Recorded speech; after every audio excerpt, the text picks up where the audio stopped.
예레미야 2장 9절에서 13절 말씀, 다시 법대로. 오늘 본문은 하나님을 버리고 떠난 남유다를 향한 하나님의 책망입니다. 하나님은 질서의 하나님입니다. 그렇기에 하나님의 책망과 심판 역시 하나님의 질서 안에서 이루어집니다. 오늘 본문은 하나님의 심판이 어떤 질서에 의해서 이루어지는지를 알려줍니다. 그러므로 내가 너희를 다시 법대로 처리하겠다. 하나님께서는 이스라엘을 향한 심판을 다시 법대로 처리하는 것이라고 말씀하셨습니다. 본문에서 다시라고 번역한 히브리어 오드는 되풀이하다, 되돌아가다 라는 의미입니다. 그리고 법대로라고 번역한 히브리어 리브는 법정에서 옳고 그름을 가리다, 잘잘못을 따지다 라는 의미입니다. 이를 번역하면 되돌아가서 법대로 옳고 그름을 가리다 라는 의미입니다. 그렇다면 어디로부터 되돌아가는 것입니까? 하나님의 은혜로부터 하나님의 율법으로 되돌아가겠다는 것입니다. 하나님의 심판은 우리를 향한 하나님의 판단 기준을 은혜에서 율법으로 바꾸시는 것입니다. 즉, 은혜를 거두시고 하나님의 법 아래에서 우리를 판단하시는 것입니다. 그렇기에 하나님의 심판은 그 자체로 저주이고 재앙입니다. 그리고 하나님의 은혜가 영원히 거두어지는 곳, 하나님의 법도만이 영원히 존재하는 곳이 지옥입니다. 하나님의 법 앞에서 온전할 수 있는 피조물은 없습니다. 모든 피조물은 하나님의 은혜 아래에서만 존재할 수 있습니다. 하나님께서는 하나님을 배신한 남유다의 어리석음이 얼마나 큰지 말씀하십니다. 10절에서 키프로스 섬들은 지중해 지역의 섬들이고 게달은 시리아 아라비아 사막 지역의 족속입니다. 이는 당시 사람들에게 세상의 서쪽 끝과 동쪽 끝을 상징합니다. 즉, 온 세상에서 남유다만큼 하나님의 은혜를 입은 민족이 없다는 의미입니다. 또한 당시에는 부족신, 민족신의 개념이 강했습니다. 그렇기에 아무리 하찮은 신이라도 민족신을 바꾸는 경우는 드뭅니다. 하지만 남유다는 찬란한 역사, 영광의 역사를 가졌음에도 민족신인 여호와 하나님을 버린 것입니다. 하나님의 입장에서 이 일이 얼마나 끔찍한 일인지 이렇게 비유하셨습니다. 하늘아, 이것을 보고 너도 놀라고 떨다가 새파랗게 질려버려라. 나 주의 말이다. 본문에서 놀라다 라고 번역한 히브리어 샤멤은 마비되다, 넋을 잃다 라는 의미이고, 떨다 라고 번역한 히브리어 사하르는 폭풍우 치다, 공포에 떨다 라는 의미이며, 질려버리다 라고 번역한 히브리어 하라브는 타들어가다, 파멸하다 라는 의미입니다.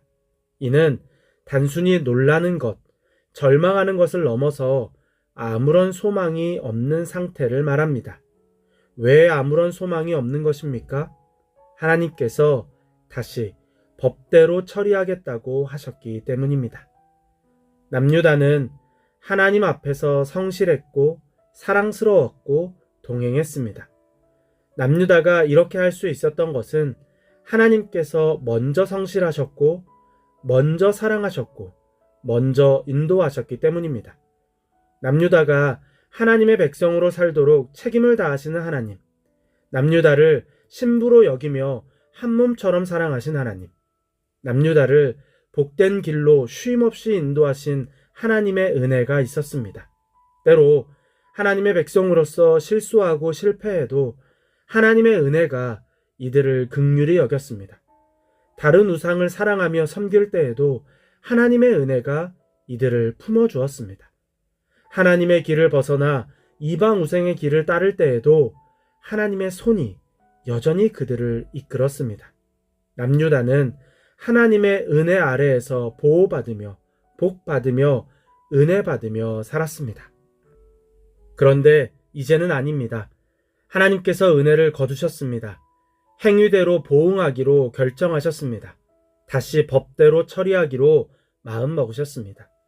이제 남유다에게 은혜는 없습니다. 자비도 없습니다. 오직 행한 일에 대한 보응만 있을 뿐입니다. 남유다가 아무런 소망을 가질 수 없는 이유가 이것입니다. 그리스도인은 하나님의 은혜를 붙잡고 사는 사람입니다. 일상에서 수많은 실수와 실패가 있지만 변함없는 하나님의 은혜가 우리를 존재하게 합니다. 우리는 이러한 은혜를 어렵지 않게 발견할 수 있습니다. 일상에서 우리의 마음, 생각, 행동, 말 등 우리에게서 나타나는 것 가운데 악하고 더러운 것이 얼마나 많은지 스스로 잘 알고 있습니다. 만약 이 모든 것을 법대로 처리하신다면 어떻게 될까요? 우리는 존재할 수 없습니다.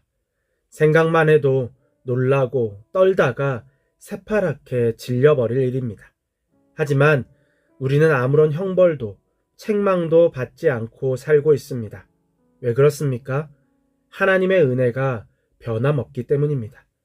하나님의 은혜를 놓치지 않는 인생이 되기를 바랍니다. 날마다 은혜를 구하며 은혜에 감사하며 은혜를 붙잡고 살기를 바랍니다.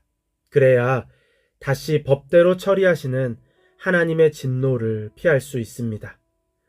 말씀을 묵상하며 다시라는 단어가 반복해서 마음을 때렸습니다. 그리고 마침내 그 이유를 알았습니다. 다시의 은혜가 있습니다. 혹시 하나님의 진노 앞에 놓인 인생이 있습니까? 다시 법대로 처리하겠다는 하나님 앞에서 두려워 떨고 있는 인생이 있습니까? 다른 방법이 없습니다. 하나님의 법 앞에서 진노의 잔을 마셔야 합니다. 그리고 다시 은혜로 처리하실 하나님을 붙잡으시기 바랍니다. 회초리를 맞으면서도 하나님 아버지를 붙잡으시기 바랍니다. 그때 다시 은혜로 처리하시는 하나님을 만날 수 있습니다. 하나님께서는 우리에게 은혜 베풀기를 원하시는 분입니다.